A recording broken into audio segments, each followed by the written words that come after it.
আসসালামু আলাইকুম, welcome everyone আমাদের মেডিসিন প্রফ রিটেন কোশ্চেন সলিউশনের আরো একটা ভিডিওতে। আজকে আমরা নেফ্রোলজি সম্পর্কে আলোচনা করব। নেফ্রোলজি থেকে প্রিভিয়াস 6 ইয়ার্সে যে 14টা সিনারিও বেস প্রশ্ন এসেছে সেগুলোকে সলিউশন সহ ডেসক্রাইব করার চেষ্টা করব। আমরা চারজন আছি, আমি ওহিউর রহমান এবং আমার সাথে আছে রাকিনহান নানান, রূপন দেব এবং নুসরাত তাকিয়া। আপাতত আমি নেফ্রোটিক সিনড্রোম এবং অ্যাকিউট কিডনি ইনজুরি সম্পর্কে আলোচনা করার চেষ্টা করব। নেফ্রোটিক সিনড্রোম থেকে এই তিনটা সিনারিও বেস প্রশ্ন এসেছে, যেগুলোকে আমরা অ্যানালাইসিস করলে দেখতে পাবো ঘুরে ফিরে আসলে একটাই প্রশ্ন।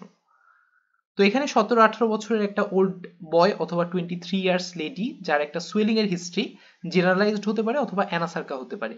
জেনারেলাইজড মানে কি, বডির যে কোনো দুইটা সাইটের সুয়েলিংকে আমরা বলি জেনারেলাইজড সুয়েলিং, আর যদি টোটাল বডিতেই সুয়েলিং থাকে তখন সেটাকে আমরা বলি অ্যানাসার্কা। কয়েকদিন ধরে তার এরকম একটা সুয়েলিং এর হিস্ট্রি আছে। সুয়েলিং সেটা পাফি ফেস, পিরিঅরবিটাল সুয়েলিং এগুলোও হতে পারে। এবং ইউরিন এক্সামিনেশনে আমরা প্রোটিনিউরিয়া পাবো 3+ অথবা 4+, অর্থাৎ হেভি প্রোটিনিউরিয়া। এই দুইটা জিনিস দেখে আমি কি বুঝলাম, what is the most likely diagnosis. সাথে কিন্তু তার কোনো বিপি রেস করেনি অথবা আরবিসি কাস্ট আমরা ইউরিনে পাইনি। তাহলে what is the most likely diagnosis? আমাদের মোস্ট লাইকলি ডায়াগনোসিস হচ্ছে গ্লোমেরুলোনেফ্রাইটিস উইথ নেফ্রোটিক প্রেজেন্টেশন। আমাদের বইতে কিন্তু গ্লোমেরুলোনেফ্রাইটিসকেই কয়েকটা প্রেজেন্টেশনে ভাগ করা আছে: nephrotic presentation, mild nephritic presentation কিংবা র্যাপিডলি প্রোগ্রেসিভ নেফ্রাইটিক প্রেজেন্টেশন। তো এটা কেন নেফ্রোটিক প্রেজেন্টেশন? আমরা যখনই ম্যাসিভ প্রোটিনিউরিয়া দেখব 3+ অথবা 4+, এবং সাথে জেনারেলাইজড ইডিমার ফিচার থাকবে। কেন থাকবে? কারণ যখন ম্যাসিভ প্রোটিনিউরিয়া হয় তখন বডিতে প্রোটিন কমে যায়। যদিও লিভার কিছুটা কম্পেনসেট করার চেষ্টা করে, এই জন্য সে প্রোটিন তৈরি করে, তবে সে সেটার সাথে কোপ আপ করতে পারে না, কারণ এটা তো ম্যাসিভ প্রোটিনিউরিয়া, ঠিক না? এত বেশি প্রোটিন সে তৈরি করতে পারে না। তো এই জন্য হাইপোপ্রোটিনেমিয়া ডেভেলপ করে, বডির প্রোটিন কমে যায়, এবং বডির প্রোটিন কমে গেলে অনকোটিক প্রেশার কমে যাওয়ার কারণে তার জেনারেলাইজড ইডিমা ডেভেলপ করে। আর যেহেতু লিভার কোপ আপ করার চেষ্টা করছে, এই জন্য প্রোটিন ইনক্রিজ করাতে না পারলেও প্রোটিনের সাথে সে কিছু লিপিড তৈরি করে লাইপোপ্রোটিন হিসেবে, এই জন্য বডিতে তার লিপিড বেড়ে যায়, হাইপার লিপিডেমিয়া হয়। এবং এত বেশি লিপিড আলটিমেটলি ইউরিন দিয়েও বের হয়, যেটাকে আমরা বলি লিপিডিউরিয়া। তো কারো যখন এই 5টা ফিচার একসাথে থাকবে সেটাকে আমরা বলবো নেফ্রোটিক প্রেজেন্টেশন। তো এই পেশেন্টেরও যেহেতু 3+4+ প্রোটিনিউরিয়া ছিল, জেনারেলাইজ সুয়েলিং ছিল, আমরা যদি তার সেরাম অ্যালবুমিন চেক করি, অ্যালবুমিন লেভেলটা কম পাবো। তো এগুলা ফিচার যখন থাকবে তখন কিন্তু তাকে আমরা বলবো নেফ্রোটিক প্রেজেন্টেশন। আমাদের নেক্সট প্রশ্ন, name 3 underlying aetiology of this scenario. তো ইটিওলজি যেহেতু ডেভিডসনে ভালো করে লেখা নাই, আমি এটা হ্যারিসন থেকে লেখার চেষ্টা করেছি। তো ইটিওলজিগুলো আমরা তো জানি যে নেফ্রোটিকের মধ্যে কি কি আছে: minimal change disease, focal segmental glomerular sclerosis এবং মেমব্রেনাস নেফ্রোপ্যাথি। সাথে আমরা বলতে পারি মেমব্রেনো প্রলিফারেটিভ গ্লোমেরুলোনেফ্রাইটিস। এটা নেফ্রোটিক থেকে নেফ্রাইটিকের দিকে চলে যায়, অর্থাৎ দুইটা প্রেজেন্টেশনই থাকতে পারে মাঝামাঝি। এবং আদার কিছু ডিজিজ আছে। তো এগুলো সবই প্রাইমারিলি ইডিওপ্যাথিক কজে এমনিতেই হতে পারে, অথবা মেমব্রেনাস নেফ্রোপ্যাথি অনেক সময় দেখা যাচ্ছে অ্যান্টিফসফোলাইপেজ A2 রিসেপ্টর অ্যান্টিবডির জন্য হয়। তো এগুলো সবই প্রাইমারিলি হতে পারে, অথবা আদার কোনো ডিজিজ সেকেন্ডারি কোনো কজের কারণেও হতে পারে, যেমন মিনিমাল চেঞ্জ ডিজিজটা লিম্ফো প্রলিফারেটিভ ডিসঅর্ডার কিংবা এনএসএআইডির জন্য হতে পারে। ফোকাল সেগমেন্টাল গ্লোমেরুলার স্ক্লেরোসিসটা বিভিন্ন ওবেসিটি, ডায়াবেটিস কিংবা হেরোইনের জন্য হতে পারে। আর মেমব্রেনাস নেফ্রোপ্যাথি বিভিন্ন ড্রাগ যেমন penicillamine, ampicillin, nonsteroidal anti inflammatory drug, gold, mercury এগুলোর জন্য হতে পারে। কিংবা সিস্টেমিক লুপাস ইরিথেমেটোসাস, বিভিন্ন ইনফেকশন লাইক ম্যালেরিয়া, সিস্টোসোমিয়াসিস, বিভিন্ন কার্সিনোমা এগুলোর জন্য হতে পারে। আর মেমব্রেনো প্রলিফারেটিভটা systemic lupus erythematosus, subacute bacterial endocarditis কিংবা পোস্ট ইনফেকশাস কজে হতে পারে। আদার কিছু কজ আছে যেমন ডায়াবেটিস, অ্যামাইলোডোসিস, এইচআইভি, কোভিড-19। তো আমরা চাইলে এইভাবে কজগুলোকে লিখতে পারি।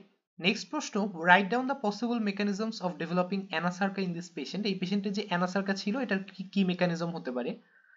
তো এই পেশেন্টের যেহেতু হাইপো অ্যালবুমিনেমিয়া আছে, ম্যাসিভ প্রোটিনিউরিয়ার কারণে তার যেহেতু প্রোটিন অনেক কমে গেছে, অ্যালবুমিন অনেক কমে গেছে, এই জন্য তার অনকোটিক প্রেশার কমে যাবে, যার জন্য ইডিমা হবে। সাথে তার রেনিন অ্যানজিওটেনসিন সিস্টেম অ্যাক্টিভেশন হয়ে সেকেন্ডারি হাইপার অ্যালডোস্টেরনিজম ডেভেলপ করতে পারে, যার জন্য প্রচুর পরিমাণে সোডিয়াম রিটেনশন হতে পারে। এটার জন্য তার অ্যানাসার্কা ডেভেলপ করতে পারে, কিংবা বিভিন্ন পোরলি ক্যারেক্টারাইজড, পোরলি আন্ডারস্টুড মেকানিজমে, ইন্ট্রারেনাল মেকানিজমে তার সোডিয়াম রিটেনশন হয়ে অ্যানাসার্কা ডেভেলপ করতে পারে। আমাদের নেক্সট প্রশ্ন, ইনভেস্টিগেশনস উইথ এক্সপেক্টেড ফাইন্ডিংস।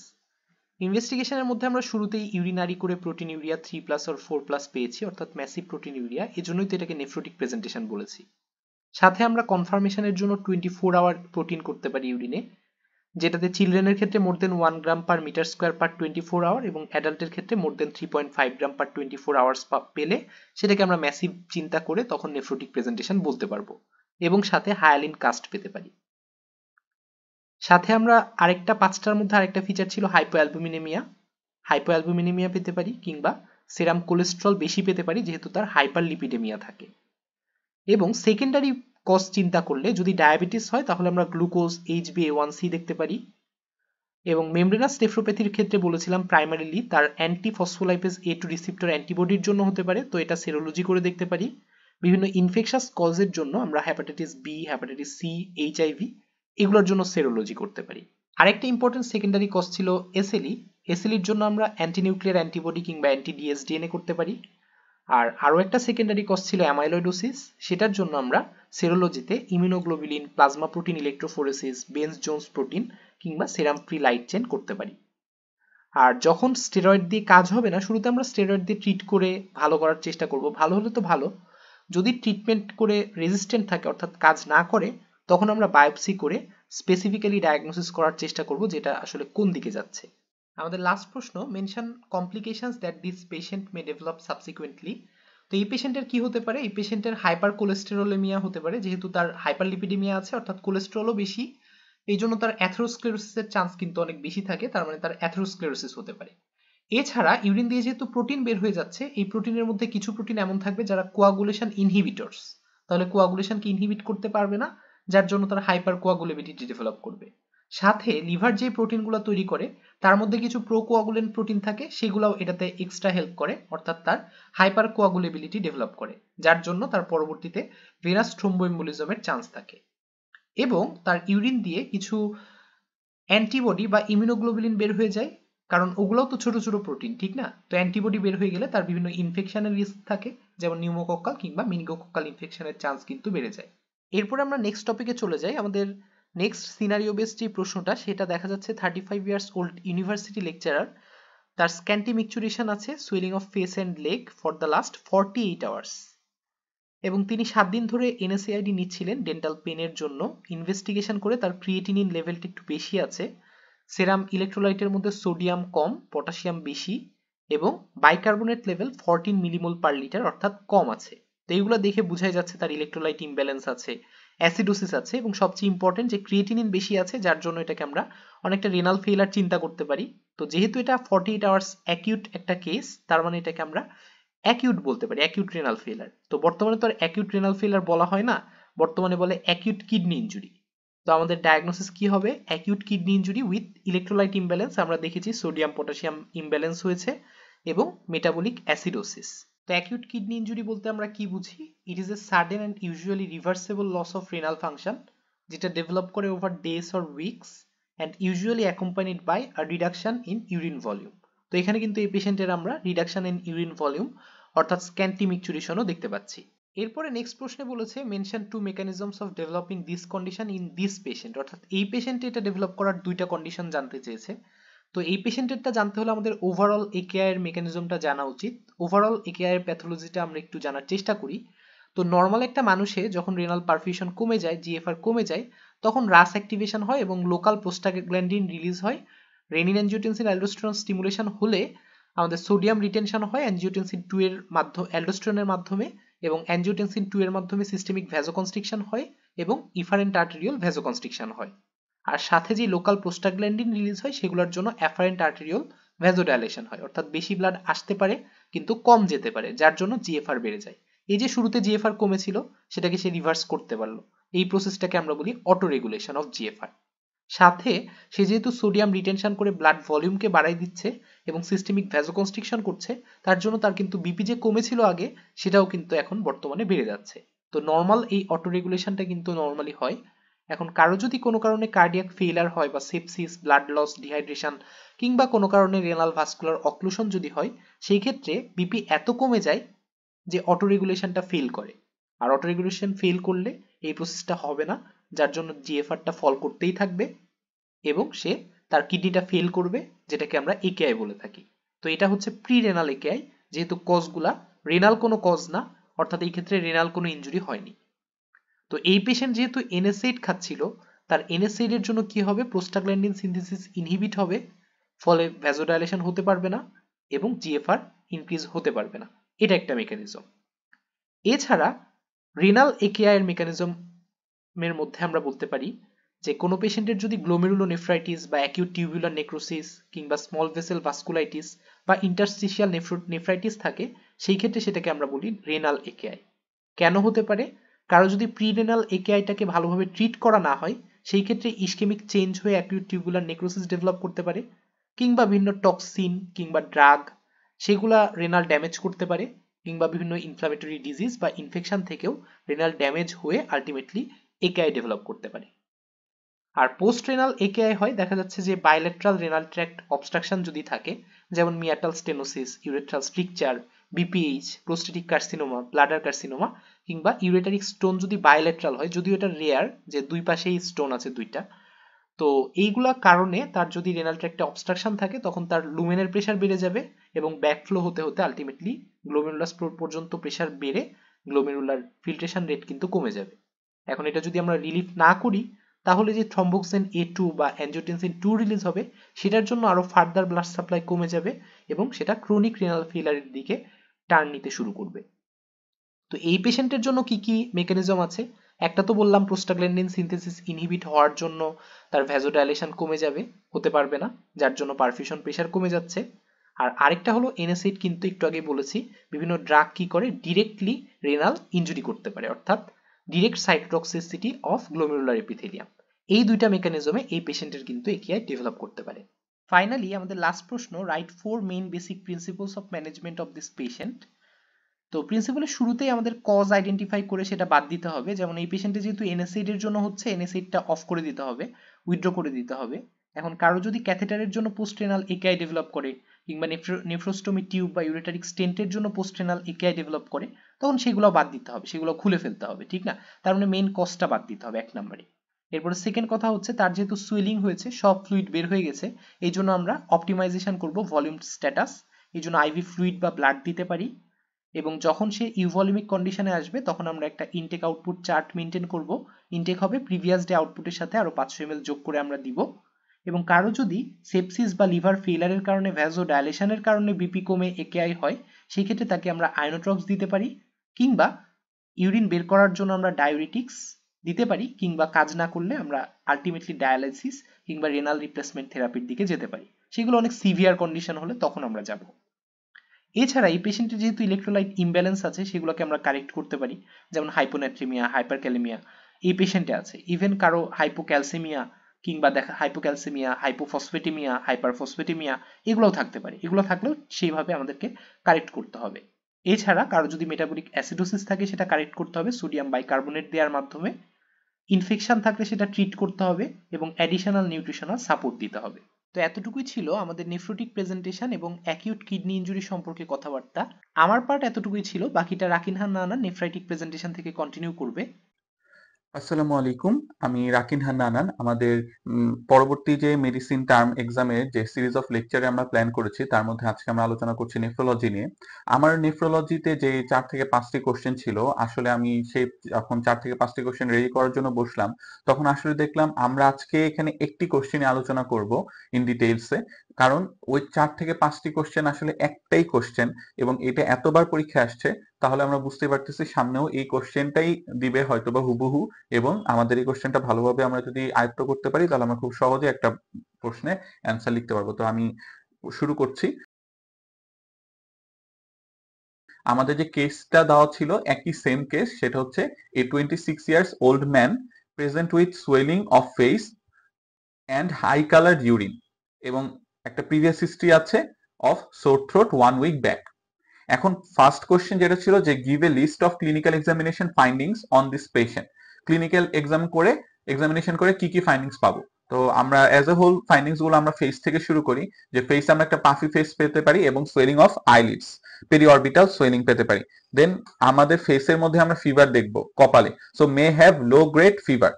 দেন আমরা এডেমা পাবো প্রেজেন্ট, ব্লাড প্রেশার হাই থাকবে, ম্যালেজ হলো লিথার্জি, হেডেক প্রেজেন্ট থাকতে পারে।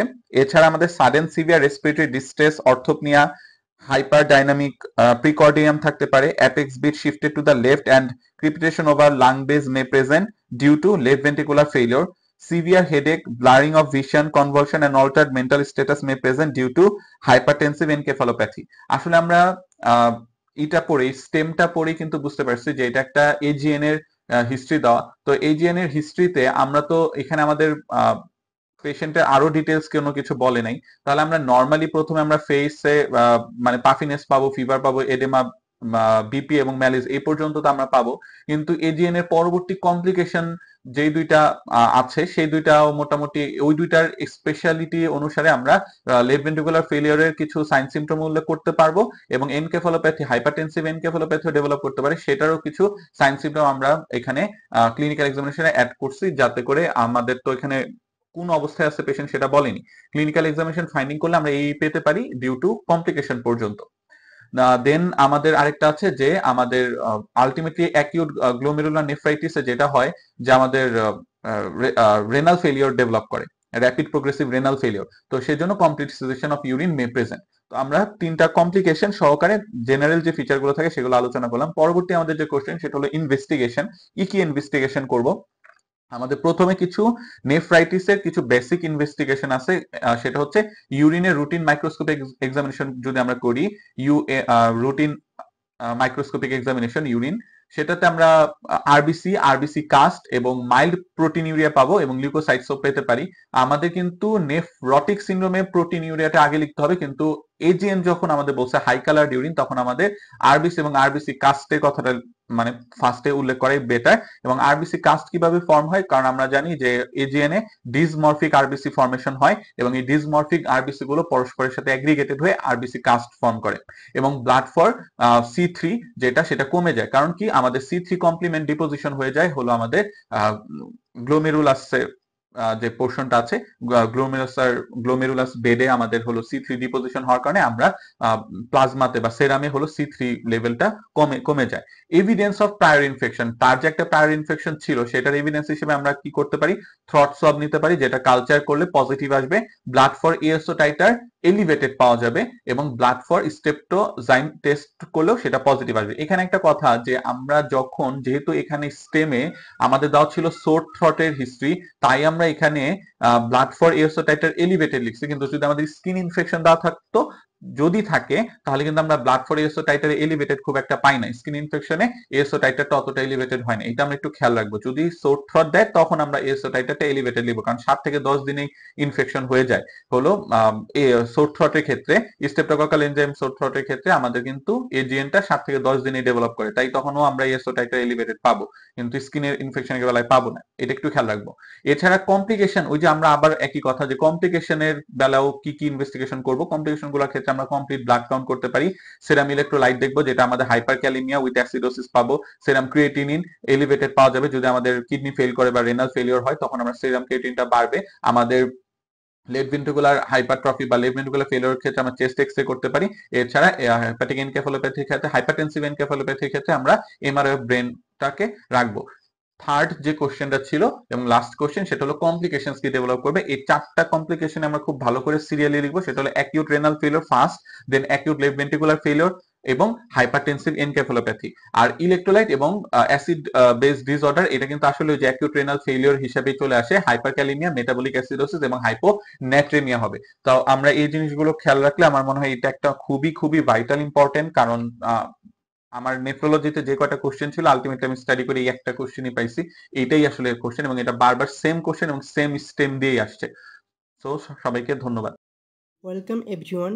ক্রনিক কিডনি ডিজিজ প্রফিট রিটেনের একটা গুরুত্বপূর্ণ টপিক এবং এটা সম্বন্ধে এই ভিডিওতে আমরা ডিটেলস আলোচনা করব না, সেটা হচ্ছে ডেভিডসন নেফ্রোলজি কোর্সে আমরা সম্পূর্ণভাবে আলোচনা করেছি। তো আজকে আমরা সাধারণত প্রফিট রিটেন কোশ্চেনের উপরই আলোকপাত করব। আমি Rupan Deb, Sylhet MAG Osmani medical college. So let's proceed. তো এই প্রফে কী কোয়েশ্চন রিটেন হিসেবে থাকে সেটা কিন্তু এখানে দেখানো হয়েছে। তো এখানে আমরা দেখতে পাচ্ছি যে কিভাবে একটা পেশেন্ট প্রেজেন্ট করতে পারে, সিকেডি এর একটা পেশেন্ট। তো 3টা কোয়েশ্চেন মেইনলি হচ্ছে আমরা গত যে 5 বছর সেগুলো থেকে অ্যানালাইসিস করেছি। তো আমরা যদি হচ্ছে প্রেজেন্টিং যে ফিচারগুলো সেগুলো সম্বন্ধে ভালোভাবে বুঝে থাকি তাহলে কিন্তু সিকেডিটা আমরা সহজেই ডায়াগনোসিস করতে পারবো। আর একবার যদি ডায়াগনোসিস হয়ে যায় সেটা কিন্তু পরে আমরা ট্রিটমেন্টে কোনো অসুবিধা হবে না। তাহলে একটা পেশেন্ট তার ক্রনিক একটা ডিজিজের হিস্ট্রি নিয়ে আসবে, যেমন সে ডায়াবেটিক থাকতে পারে, হাইপারটেনসিভ থাকতে পারে, এই হিস্ট্রিটাকে সে কিন্তু বলবে। তাছাড়া তার কি থাকতে পারে, কিছু ফিচার সে ডেভেলপ করতে পারে, যেমন সে অ্যানিমিয়া, তারপর হচ্ছে তার হাইপারটেনশন থাকতে পারে। তো এইগুলা কিন্তু হচ্ছে আমরা এক্সামিনেশন ফাইন্ডিং হিসেবে কিন্তু থাকবে। আর হাইপারটেনশন যেহেতু থাকবে, তার কিন্তু হচ্ছে পাফি ফেস থাকবে, ইডিমা থাকবে, তাছাড়া তার পিগমেন্টেড স্কিন থাকবে। এটা খুবই ইম্পর্টেন্ট একটা মার্ক, যে পিগমেন্টেড স্কিন কিংবা প্রোরাইটাস। যেহেতু সিকেডি রেনাল ফেলার হয়, সেখানে যে নাইট্রোজেনাস ওয়াস্ট প্রোডাক্টগুলো সেগুলো ডিপোজিট হয় কোথায়, অবশ্যই স্কিনে। তাহলে স্কিনে তার প্রোরাইটাসের একটা হিস্ট্রি থাকবে, কিংবা পিগমেন্টেশনের একটা হিস্ট্রি থাকবে। ইয়েলো কমপ্লেকশন, যেটা নাইট্রোজেনাস ওয়াস্ট প্রোডাক্টের জন্য হচ্ছে, তাহলে এই ইয়েলো কমপ্লেকশনের তার কিন্তু হচ্ছে তার ফিচার নিয়ে আসবে, সেখান থেকে আমরা বুঝতে পারবো।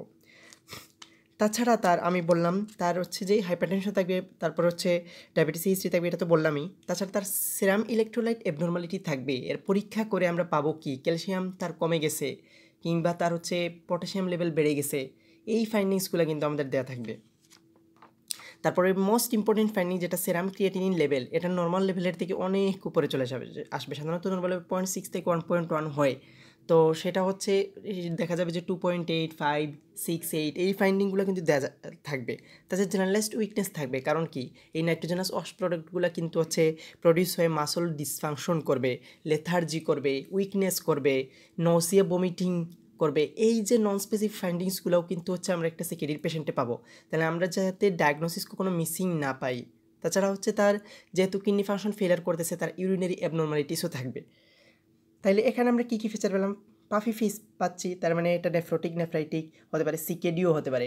কিন্তু এর সাথে কি আছে, এটা ক্রনিসিটির হিস্ট্রি আছে কিন্তু 2 ইয়ার্স। তাইলে এগুলো কিন্তু হচ্ছে নেফ্রাইটিকে তো ক্রনিসিটির হিস্ট্রি থাকে না, কিন্তু হাইপারটেনশন কিন্তু থাকে। তাহলে এটা বুঝতে পারতেছি এটা হতে পারে নেফ্রাইটিক। তাহলে নেফ্রাইটিকের দিকে আমরা গেলাম। Persistently raise serum creatinine level for 2 years, তাহলে নেফ্রাইটিকের কোনো সুযোগই এখানে নাই, সিকেডি হবে এটা। জিএফআর হচ্ছে 62 মিলিলিটার পার মিনিট, কিন্তু জিএফআর কিন্তু কমে গেছে 120-এর জায়গায়। এখানে স্টেজিং সিস্টেম আছে, সেটা আমরা পরে আসতেছি। Abdominal ultrasound shows bilateral small kidneys, তাহলে সেখানে কিন্তু হচ্ছে আমরা পাচ্ছি যে স্মল কিডনি কিন্তু রেনাল ফেলারে হয়, এটুকু আমরা জানি। এরপরে আমরা এই যে লাস্টের কোয়েশ্চেন আমরা দেখতে পাচ্ছি 54 year old businessman presents with increased frequency of micturition at night for 2 months. তাহলে এখানে নকচুরিয়া কিন্তু ইনিশিয়াল একটা প্রেজেন্টিং সিমটম হিসেবে কিন্তু থাকে। আমরা স্টেজে গিয়ে দেখব যে সেকেন্ডের ইনিশিয়াল প্রেজেন্টেশন কিন্তু নকচুরিয়া নিয়ে আসে।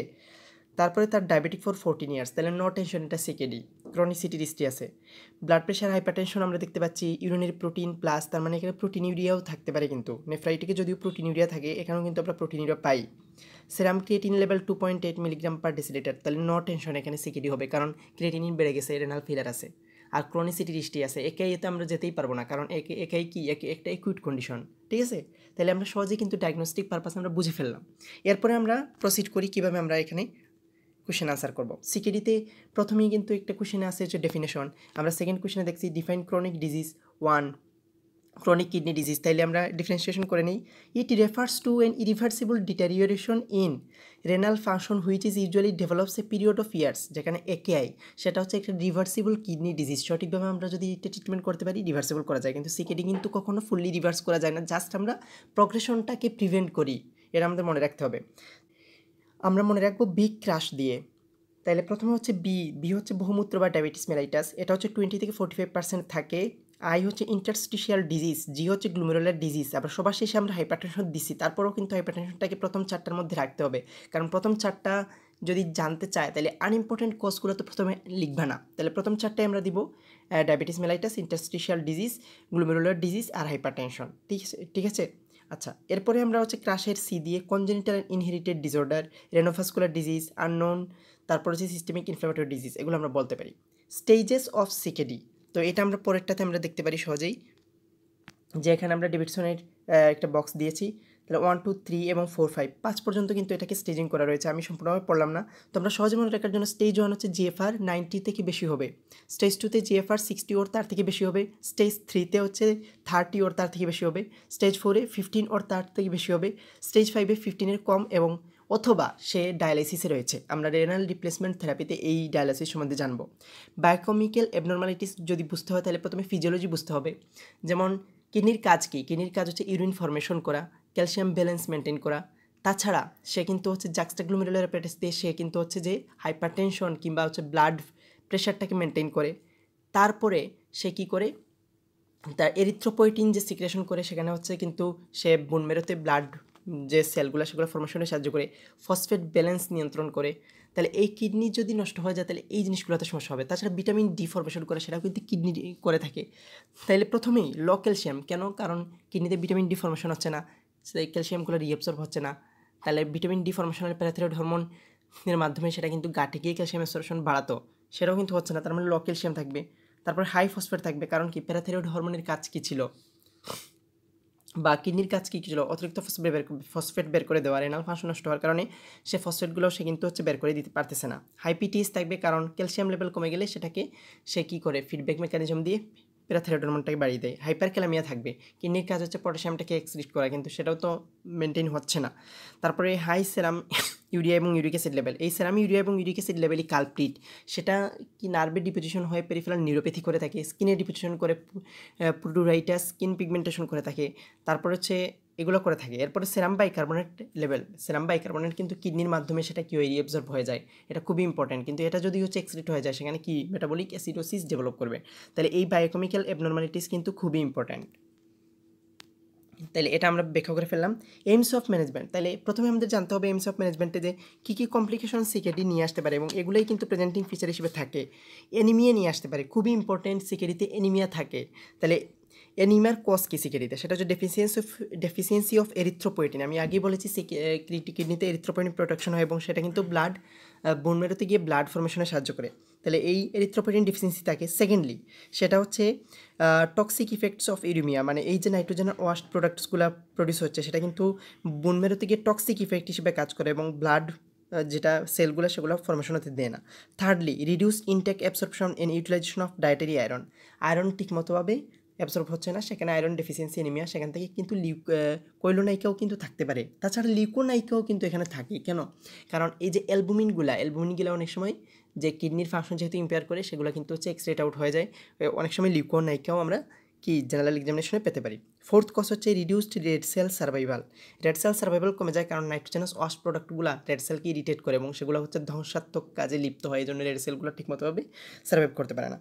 5 নম্বর হচ্ছে blood loss due to capillary fragility and poor platelet function. তাছাড়াও হিমোডায়ালাইসিসের পেশেন্ট যদি থাকে সেখানে কিন্তু হচ্ছে ডায়ালাইসিস ব্যাগে হিমোলাইসিসের কারণেও সেখানে অ্যানিমিয়া হতে পারে। তাহলে এতটুকু কারণ কিন্তু অ্যানিমিয়াতে রয়েছে এবং এটা কিন্তু একটা প্রশ্নতে আছে, সেটা আমি এখানে বলে ফেললাম। তার বোন ডিজিজ হবে কারণ লো ক্যালসিয়াম থাকলে তো বোন বোন কি রিজর্পশন হওয়ার মাধ্যমে রেনাল অস্টিওডিস্ট্রফি হয়ে বোন ডিজিজ হবে। তাছাড়া সিভিএসেও কিছু ম্যানিফেস্টেশন দেখা যাবে, হাইপারটেনশন, এটাই বলে ফেলছি হাইপারটেনশন কেন হয়। তারপর হচ্ছে করোনারি আর্টারি এবং জেনারেলাইজড ভাস্কুলার ক্যালসিফিকেশন থাকে, স্কিনে প্লুরাইটাস হয়, তারপর নেফ্রোজেনিক সিস্টেমিক ফাইব্রোসিস হতে পারে। গ্যাস্ট্রোইন্টেস্টাইনাল কমপ্লিকেশন হিসেবে এই decreased gastric emptying, increased risk of reflux oesophagitis, metabolic অ্যাবনর্মালিটির মধ্যে গাউট থাকতে পারে কারণ সেখানে কি ইউরেমিয়া হচ্ছে। তারপর এন্ডোক্রাইন অ্যাবনর্মালিটিস, হাইপারপ্রোলেক্টিনিমিয়া হতে পারে, ডিক্রিজ সেরাম টেস্টোস্টেরন লেভেল। হাইপারপ্রোলেক্টিনিমিয়া কেন হয়? কারণ প্রোলেক্টিন লেভেলটা হচ্ছে কিডনি দিয়ে কিন্তু হচ্ছে এক্সক্রিট আউট হয়ে যায়, তাহলে কিডনি যেহেতু ফাংশনিং নাই সেহেতু প্রোলেক্টিন লেভেল কিন্তু বেড়ে যায়, ডিক্রিজ টেস্টোস্টেরন লেভেল কমে যায়। তারপর হচ্ছে মাসল ডিসফাংশন থাকে, নার্ভাস সিস্টেম, এই যে পেরিফেরাল নিউরোপ্যাথি ওয়াস্ট প্রোডাক্টের কারণে। আচ্ছা ওকে, তাহলে এটুকুই আমরা জানলাম। হচ্ছে এখন aims of management, monitor renal function, serum creatinine সবসময় কিন্তু আমাদের মনিটরে রাখতে হবে, slow further renal damage prevent করা, limit complications, treat risk factors and prepare for RRT, যেটা আমরা পরে আলোচনা করব, রেনাল রিপ্লেসমেন্ট থেরাপি। হিস্ট্রিতে আমরা ডিউরেশন অফ সিমটম অন্তত 3 মাসের বেশি থাকবে, যেটা হচ্ছে কুমার এবং ক্লার্ক যে বই সেটা থেকে আমরা পেয়েছি। হিস্ট্রি অফ ক্রনিক ডিজিজ থাকবে, সে history of drug intact, NSAID, এটা কিন্তু হচ্ছে অনেক রেনোটক্সিক। সিমটমস থাকবে হচ্ছে পেশেন্ট অ্যাসিমটোমেটিক থাকতে পারে, গ্লুমেরুলার ফিল্ট্রেশন রেট যখন হচ্ছে 30 মিলিলিটারের কম হবে তখন কিন্তু তার ইনিশিয়াল সিমটম হিসেবে কী থাকবে, নকচুরিয়া। তারপরে হচ্ছে আদার্সের মধ্যে এই যে আমি আগে বলে ফেলছি যেটা লেথার্জি, অ্যানোরেক্সিয়া, উইকনেস, তারপরে ইডিমা থাকতে পারে, নশিয়া ভমিটিং থাকতে পারে। সায়েন্সের মধ্যে ইয়েলো কমপ্লেকশন, নাইট্রোজেন অস্ট প্রোডাক্টের কারণে অ্যানিমিয়া, হাইপারটেনশন, জেবিপি রেস থাকবে, ব্রাউন লাইন পিগমেন্টেশন, এটা আমরা একটা চিত্রের মধ্য দিয়ে আমরা দেখে ফেললে বলা হবে। এই যে এখানে আমরা চিত্রটা ডিসক্রাইব করতেছি না, এটা আমরা বুঝতে পারবো ডেভিডসনে রয়েছে। এরপরে আমরা ইনভেস্টিগেশন কী করবো, কমপ্লিট ব্লাড কাউন্টে অ্যানিমিয়া পাবো, সেরাম ইলেকট্রোলাইটে আমি আগে যেটা বলছি ক্যালসিয়াম লো পাবো, ফসফেট বেশি পাবো, ইউরেমিয়া পাবো, ইউরিয়া লেভেল বেশি পাবো, ভিটামিন ডি কম থাকবে। তাহলে এগুলো হচ্ছে আমরা ওই ব্লাড লেভেলে আমরা পাবো। প্লাজমা লিপিড কিন্তু বেড়ে থাকতে পারে যদি হচ্ছে সেটা ডিসলিপিডিমিয়ার কারণে সিকেডি হয়। ইউরিন অ্যানালাইসিস আমরা করব। তারপর হচ্ছে plasma lipid dyslipidaemia, blood glucose diabetes মেলাইটাসের জন্য রেনাল আল্ট্রাসাউন্ডে আমরা কিডনির সাইজটা দেখব। তারপরে ইসিজি করে আমরা হাইপারক্যালামিয়ার ফিচার দেখব। আচ্ছা, ট্রিটমেন্টে আমরা সহজেই বুঝতে পারি যে এনি আন্ডারলাইং কজ যেটা, ডায়াবেটিস থাকলে ডায়াবেটিসের ট্রিটমেন্ট করতে হবে, হাইপারটেনশন থাকলে হাইপারটেনশন ট্রিটমেন্ট, যেগুলো কজ থাকবে বা ভাস্কুলাইটিসের ট্রিটমেন্ট যদি থাকে ওইভাবেই আমরা করব। তারপরে কমপ্লিকেশন অফ এনিমিয়া কারেক্ট করতে হবে, সেটা কি হিমোলাইসিসের জন্য হয়েছে নাকি আয়রন ডেফিসিয়েন্সির কারণে হয়েছে। এরিথ্রোপয়েটিন লাগলে সেখানে এরিথ্রোপয়েটিন আমরা সাপ্লিমেন্টেশন দিতে হবে, আয়রন লাগলে আয়রন দিতে হবে, তাহলে এটুকু আমরা করতে হবে। রিডাকশন অফ প্রোটিনিউরিয়া আমরা এআরবি কিংবা এসি ইনহিবিটর এখানে ব্যবহার করবো। এই যে হাইপারটেনশনও কিন্তু হচ্ছে মেনলি এসি ইনহিবিটর বা এআরবি আমরা ড্রাগ অফ চয়েস হিসেবেই ইউজ করি। ডায়েটারি এবং লাইফস্টাইল ইন্টারভেনশন করতে হবে। তাইলে এখানে আমরা ডায়েটারি বা লাইফস্টাইল ইন্টারভেনশন কীভাবে করব, প্রোটিন রেস্ট্রিকশন করতে পারি, এডিকুয়েট ক্যালোরি ইনটেক করবে, পটাশিয়াম এবং ফসফেট লেস ইনটেক করবে কারণ এগুলো তো বেড়ে যাচ্ছে, সিগারেট স্মোকিং স্টপ করবে, এক্সারসাইজ এবং ওয়েট লস এর ব্যায়ামগুলো করবে। আচ্ছা, তাহলে maintenance of fluid and electrolyte balance এগুলো কিন্তু কারেক্ট করতে হবে। Active vitamin D and calcium supplementation দিতে হবে কারণ কিডনি ইনজুরির কারণে বা ফাংশন লসের কারণে এই দুইটার যে হোমিওস্টেসিস মেকানিজম এটা কিন্তু ধ্বংস হয়ে যায়। লিপিড লোয়ারিং থেরাপি দিতে হবে। রেনাল রিপ্লেসমেন্ট থেরাপির মধ্যে কি আছে, এটা কিন্তু একটা individual question. What are the renal replacement therapy? এটা হচ্ছে haemodialysis, haemofiltration, peritoneal dialysis, renal transplantation. হিমোডায়ালাইসিসটা হচ্ছে এটা হসপিটালে করা হয় এবং সেটা কিন্তু হচ্ছে খুবই ভালো ইফেক্টিভ মেথড। আর পেরিটোনাল ডায়ালাইসিস এটা বাড়িতে করা হয় এবং এটা হচ্ছে অ্যাম্বুলেটরি পেরিটোনাল ডায়ালাইসিস বলে, সেটা কিন্তু এত ইফেক্টিভ না। আচ্ছা, তাহলে এটুকুই হচ্ছে সিকেটি সম্বন্ধে। ধন্যবাদ সবাইকে। আসসালামু আলাইকুম, আমি নুসরাত জাহান তাকিয়া, MBBS 58তম batch, Sylhet MAG Osmani medical college. আমাদের মেডিসিনের সেকেন্ড টার্মের প্রফ কোশ্চেন সলভের ক্লাসে আজকের টপিক হচ্ছে ইউরিনারি ট্র্যাক্ট ইনফেকশন। বিগত বছরগুলোতে এই টপিক থেকে অনেকগুলো কোয়েশ্চেন এসেছে, প্রত্যেকটাতে প্রায় একই রকমের সিনারিও দেওয়া থাকে এবং সেই সিনারিও থেকে প্রায় সেম টাইপের কোয়েশ্চেনই এসে থাকে। সিনারিওগুলো যদি আমরা ভালোভাবে খেয়াল করি তাহলে দেখতে পারবো যেই গ্রুপের পেশেন্টরা আমাদের কাছে কমপ্লেন নিয়ে আসে তাদের মধ্যে আছে নিউলি ম্যারিড উইমেন, এছাড়া 20 থেকে 50 ইয়ার্সের যে কোনো পেশেন্টও আসতে পারে এবং পেশেন্ট প্রেজেন্ট করবে কি নিয়ে, ফিভার অথবা হাই গ্রেড ফিভার এবং সেই ফিভারের সাথে চিলসও থাকতে পারে, এগুলো যে কোনো একটা নিয়ে প্রেজেন্ট করতে পারে। অথবা এটা ছাড়াও ফ্ল্যাঙ্ক পেইন অথবা লোইন পেইন এই ধরনের কোনো পেইন থাকতে পারে। এছাড়া ডিজিউরিয়া অথবা বার্নিং মিকচুরেশন এগুলো যে কোনো ধরনের কমপ্লেন নিয়ে আসতে পারে। এই কমপ্লেনগুলো ছাড়াও কোনো একটা ইউরিন মাইক্রোস্কোপি রিপোর্টে 10 to 25 এরকম অ্যামাউন্টের পাসেল পাওয়া গেছে, এই ধরনের কোনো মাইক্রোস্কোপি রিপোর্টও দেওয়া থাকতে পারে। আর ইউজুয়ালি সিমটমগুলো নিয়ে আসে 3 to 5 ডেজের মধ্যে, তো এটাও অনেক সময় কোশ্চেনে উল্লেখ থাকে। এই সিনারিওগুলো থেকে যেই কোশ্চেনগুলো এসেছে সেগুলো হচ্ছে first of all what is your probable diagnosis বা ক্লিনিক্যাল ডায়াগনোসিস। এই সিনারিও দেখেই বোঝা যাচ্ছে এটার ক্লিনিক্যাল ডায়াগনোসিস হচ্ছে ইউরিনারি ট্র্যাক্ট ইনফেকশন। এরপরে যে কোশ্চেনটা আসে কমনলি সেটা হচ্ছে কমন অর্গানিজম কী কী, অথবা যে কোনো একটা কমন অর্গানিজমের নামও জানতে চাইতে পারে। ইউটিআইয়ের কী কী রিস্ক ফ্যাক্টর আছে এগুলো জানতে চায়। তারপরে কিভাবে ইনভেস্টিগেট করব, কি ট্রিটমেন্ট দিব। অনেক সময় এই ট্রিটমেন্টে শুধু 2টা অ্যান্টিমাইক্রোবিয়ালের নাম জানতে চেয়েছে, এরকম কোশ্চেনও এসেছে। এরপরে সবশেষ যে কোশ্চেনটা আসে সেটা হচ্ছে non pharmacological management or prophylactic measures to prevent recurrence, মানে রিকারেন্স প্রিভেন্ট করার জন্য আমরা পেশেন্টকে কী কী মেজার্স নিতে বলবো। আমাদের ফার্স্ট কোশ্চেনটা ছিল ডায়াগনোসিস কী কী। যখনই আমরা দেখব পেশেন্ট ইউরিনারি কোনো একটা সিমটম নিয়ে আসছে, যেমন ডিজিউরিয়া অথবা বার্নিং পেইন ডিউরিং মিকচুরেশন, তার সাথে কারো লোইন পেইন বা ফ্লাং পেইন থাকে, তখনই আমরা সন্দেহ করব যে এটা ইউটিআই হতে পারে। অনেক সময় ফিভার থাকতে পারে, নাও থাকতে পারে, হাই গ্রেড হতে পারে, লো গ্রেড হতে পারে। এই সিমটমগুলো যখন আমরা দেখব তখনই আমরা সন্দেহ করব এটা ডায়াগনোসিস হচ্ছে ইউরিনারি ট্র্যাক্ট ইনফেকশন। আর যখন কমন অর্গানিজমের নাম জানতে যাবে তখন ফার্স্টেই আসে আমাদের ইকোলাই, এটা হচ্ছে আমাদের জিআই ট্র্যাক্ট থেকে আসে এবং 75% ইনফেকশন ইকোলাই করে। এছাড়া যদি আমাদের কেসে নিউলি ম্যারিড উইমেনের কথা উল্লেখ থাকে তখন আমাদের একটা অর্গানিজম জানতে চাইলে আমরা যদি হানিমুন সিস্টাইটিস সন্দেহ করি সেক্ষেত্রে বলবো স্ট্যাফিলোককাস এপিডার্মিডিস। এটা ছাড়াও স্ট্রেপ্টোককাস প্রোটিয়াস ক্ল্যাপসিয়েলা সিউডোমোনাস এই ধরনের অর্গানিজম দিয়েও ইউটিআই হয়ে থাকে। নেক্সট আমাদের যে কোশ্চেনটা আসছে সেটা হলো রিস্ক ফ্যাক্টর কী কী আছে। ডেভিডসন একটা বক্সে খুব সুন্দরভাবে দেওয়া আছে ইউরিনারি ট্র্যাক্ট ইনফেকশনের রিস্ক ফ্যাক্টরগুলো কী কী। এর মধ্যে প্রথমেই আছে ব্লাডার আউটফ্লো অবস্ট্রাকশন। এই অবস্ট্রাকশনের মধ্যে আছে benign prostatic enlargement, urethral stricture আর প্রোস্টেট ক্যান্সার। কিছু অ্যানাটমিক্যাল অ্যাবনর্মালিটিস আছে যেগুলোর মধ্যে আছে vesico ureteric reflux, uterine prolapse and bladder fistula. কিছু নিউরোলজিক্যাল প্রবলেম আছে, তার মধ্যে হচ্ছে multiple sclerosis, spina bifida, diabetic neuropathy. কিছু ফরেন বডিজ আছে, আমরা জানি ফরেন বডি মানে হচ্ছে একটা source of infection, so foreign body introduce করলেই বডিতে ইনফেকশনের একটা চান্স থাকে। সো ফরেন বডি ইউটিআইয়েরও চান্স বাড়িয়ে দেয়। এর মধ্যে আছে urethral or suprapubic catheter, ureteric stent, nephrostomy tube, urolithiasis. আর যখন হোস্ট ডিফেন্স কমে যায়, যেমন diabetes mellitus, atrophic urethritis and vaginitis in postmenopausal women, এই রিস্ক ফ্যাক্টরগুলো থাকলে নর্মালি ইউটিআইয়ের চান্স বেশি থাকে। এরপরে নর্মালি যে কোশ্চেনটা থাকে সেটা হলো how will you investigate her অথবা how will you investigate the case. So আমাদের কাছে ইউটিআইয়ের পেশেন্ট আসলে আমরা যখন ইউটিআই সাসপেক্ট করবো তখন কী এক্সামিনেশন করতে দিব। প্রথমেই আমরা যেটা করি সেটা হচ্ছে একটা রুটিন মাইক্রোস্কোপি এক্সামিনেশন। এটাতে পাস সেলের পরিমাণ থাকবে ইনক্রিজড, আর আরবিসি থাকতেও পারে, নাও থাকতে পারে। যদি হেমাচিউরিয়া থাকে সেক্ষেত্রে আরবিসি থাকতে পারে। এরপরে আমরা যেই ইনভেস্টিগেশনটা করব সেটা হচ্ছে কালচারটা করতে হবে। কালচারের জন্য স্পেসিমেনটা নিতে হবে ক্লিন ক্যাচ মিডস্ট্রিম ইউরিন। এই ইউরিন স্পেসিমেনের আমরা কালচার করব। ক্লিন ক্যাচ মিডস্ট্রিম কেন নিব? কারণ ফার্স্টেই যে ইউরিনটা ফ্লো হয় সেটাতে নর্মালি আমাদের নর্মাল ফ্লোরা দিয়ে কন্টামিনেটেড থাকতে পারে। এই জন্য আমাদের মিডস্ট্রিম ইউরিনটা নিতে হবে, তাতে নর্মাল ফ্লোরা আসার চান্স কম। সো আমরা অর্গানিজমটা ইজিলি ডিটেক্ট করতে পারবো। এছাড়া নাইট্রেট এস্টিমেশন অথবা লিউকোসাইড এস্টারেজ এস্টিমেশন করা যায়। নর্মালি এন্টেরোব্যাকটেরিয়াসি দিয়ে ইনফেকশন হলে এই জিনিসগুলো পজিটিভ হয়। আর যখন পেশেন্ট আমাদের কাছে সিস্টেমিক কোনো সিমটম নিয়ে আসে, যেমন ফিভার থাকে, সেক্ষেত্রে আমরা ফুল ব্লাড কাউন্ট করতে দিব। অনেক সময় ইউটিআই থেকে সেপসিস ডেভেলপ করতে পারে, এই জন্য আমরা ব্লাড কালচারও করতে দিব। যদি আর কি সিস্টেমিক সিমটম নিয়ে আসে সেক্ষেত্রে এগুলো blood urea serum, electrolyte serum, creatinine, এই জিনিসগুলো করতে দিব। আর যখন আমরা ব্লাডারে কোনো লেশন সাসপেক্ট করবো, সিস্টোস্কোপি করতে দিতে পারি। এছাড়াও আমরা একটা রেনাল ট্র্যাক্ট আল্ট্রাসাউন্ড অথবা সিটি করতে দিতে পারি। নেক্সট এই যে কোশ্চেনটা আসে সেটা হচ্ছে আমরা ইউটিআই পেশেন্টকে ট্রিটমেন্ট কী দিব। নর্মালি ট্রিটমেন্টও জানতে চাইতে পারে, আবার জাস্ট 2টা অ্যান্টিমাইক্রোবিয়ালের নামও জানতে চাইতে পারে। সবচেয়ে বেশি যেটা ইউজ হয় সিস্টাইটিসে, দ্যাট মিনস ব্লাডারের ইনফ্লামেশনে সবচেয়ে বেশি ইউজ হয় হচ্ছে ট্রাইমিথোপ্রিম আর নাইট্রোফিউরান্টোইন। এইটা হচ্ছে first choice of drug in UTI. যদি পেশেন্ট উইমেন হয় তাহলে তো আমরা 3 ডেজের জন্য ট্রিটমেন্ট দিব। নর্মালি আমাদের কোশ্চেনগুলোতে সবগুলাই সিনারিওতেই নর্মালি উইমেনরাই এসে থাকে। আর মেনের ক্ষেত্রে হলে আমরা 7 ডেজের জন্য ট্রিটমেন্ট দিব। ট্রাইমিথোপ্রিম দিব 200 মিলিগ্রাম 12 আওয়ার্সলি, আর নাইট্রোফিউরান্টোইন দিব 50 মিলিগ্রাম 6 আওয়ার্সলি। এরপরে হচ্ছে আমাদের সেকেন্ড চয়েস অফ ড্রাগে যেটা আছে সেটা হলো সেফালেক্সিন আর সিপ্রোফ্লক্সাসিন।